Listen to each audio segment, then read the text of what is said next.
The world didn't get a slow death. No warning, no grace period, it just ended. Reporters were barely holding it together on air. The infected were spreading. Soldiers were getting wiped out, and nobody had answers. Famine hit. Riots hit. Dark omens filled the sky. But what actually finished humanity off wasn't a disease or a war. It was monsters.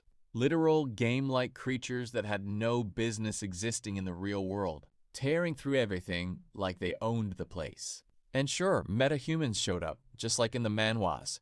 People with powers rising from the chaos. But this wasn't fiction. They weren't strong enough. The apocalypse didn't end. It just kept going. 3 days pass. One apartment building is still standing, and inside it, Kim Jae-hyun is digging through a bag of chips. He eats one, thinks about it, and announces to nobody. The world hasn't completely ended. Bro is snacking during the apocalypse, just sitting around, keeping some routine going until the silence gets heavy enough and he sighs. He's alone, genuinely alone, 100 square meters all to himself. The apartment his dad took out a loan for, tied to a 2-year tax deal. That's the whole reason. Jae-hyun was even there when everything fell apart. Now he can't leave. He checks his phone. Terrible signal. He's still staring at it when a calican comes screaming through his balcony window, glass exploding inward, and immediately starts forcing its way inside. Jae-hyun loses it, but the creature can't get through. It hits something invisible at the threshold and just stops. No matter how hard it pushes, it's not moving. A system message blinks in front of him. Unauthorized entry detected. Ultimate shut-in house declaration. Activated. That's when it clicks. His ability, built around the fact that he never left his apartment, had been running silently this whole time. His home was untouchable. Nothing gets in without his permission. He almost feels good about it. Then he tries to leave. The door doesn't open. He tries again. Kicks it. Kicks it again. Nothing.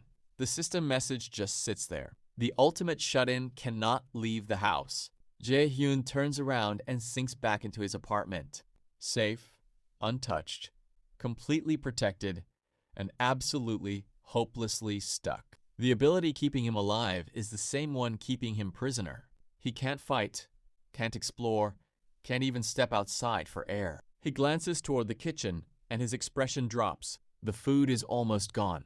The fridge had been dead since yesterday. He'd been picking through leftovers, stretching them as far as they'd go, but that was over. He was down to his last few packets of ramen. Then a window popped up. He'd hunted a calican, gained experience. Skill level jumped. Not a small bump, a large one. Jae-hyun stared at the notification like it had personally offended him. He went to the balcony. The calican was dead below, goblins already picking the carcass apart. He watched and slowly put it together. The calican crashed through his window. His apartment stopped it, and that counted as a kill. He'd hunted it without even trying. More pop-ups stacked up. New skill obtained. Loot calculating. Then a sudden noise made him flinch. The goblins had stopped scavenging and started fighting each other over the carcass. Loot calculation complete. A large sum has been deposited into your wallet. What is this about? Then the lights came on. He actually jumped. Right behind it, another pop-up. Ultimate shut-in reached level 3. House decoration passive unlocked. Dignity preservation activated. Apartment functions restoring. He moved fast. Kitchen first. Faucet on. Water came out. Stovetop next. Flame caught. He laughed. Genuine and unguarded. Everything was working again. He grabbed his phone, ready to call someone. One look killed it. Network still down. He stared at the screen and sighed. Disappointing. Something on the floor caught his eye. Small. Easy to miss. He picked it up. A USB drive. He sat at his computer and plugged it in. Photos. His mother holding him as a baby. Him as a kid gripping his father's hand. A family photo. A birthday photo. All three of them together, unaware of what was coming. Jae-hyun sat there a long time just looking. Then he took a slow breath and made up his mind. He was getting his family to this apartment, whatever it took. Another pop-up cut in. Store skill unlocked. He pulled up the interface. connected to his wallet, prompting him to list his first item. He could sell things from inside his apartment. He started thinking about what he had. He stood up and walked straight to the front door. The skill stopped him cold. Still trapped. Level up, new skills, didn't matter. He needed to go higher. High enough to unlock something that let him actually leave. Level up meant kills. Kills meant reaching monsters. The Calican was a one-time accident he couldn't count on again. He went back to the balcony. The goblins were still there, picking the last scraps off the carcass, chattering about dragging the rest back to camp, completely oblivious. His eyes landed on a water bottle. He picked it up and threw it off the railing.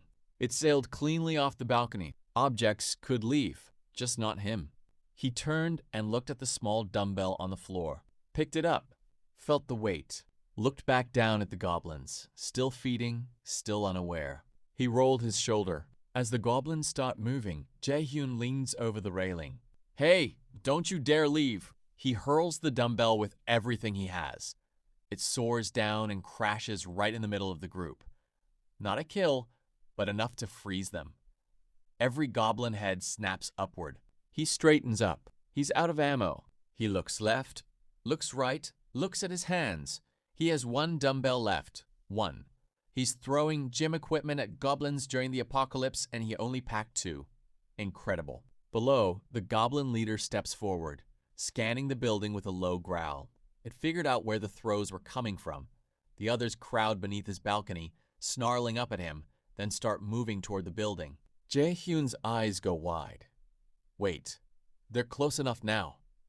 Actually close enough. An idea clicks. He opens the store, taps list item, holds up his last dumbbell, confirms. It vanishes and appears in the listing. Classic non-slip 3 kilograms dumbbell, 16,091 won. Same price as before the apocalypse, because apparently the market hasn't caught up to the end of the world yet. He buys 2 more without hesitating. They materialize in front of him, shimmering into existence with a soft digital glow. Solid, real, satisfying weight in his hands. He winds up and throws. It moves like a cannonball. Direct hit, straight to a goblin's head. The creature drops, plus EXP, money deposited. Level 7 goblin defeated. Yes, the goblins lose it, screeching, furious. And then another dumbbell comes screaming down and craters into the ground as they scatter.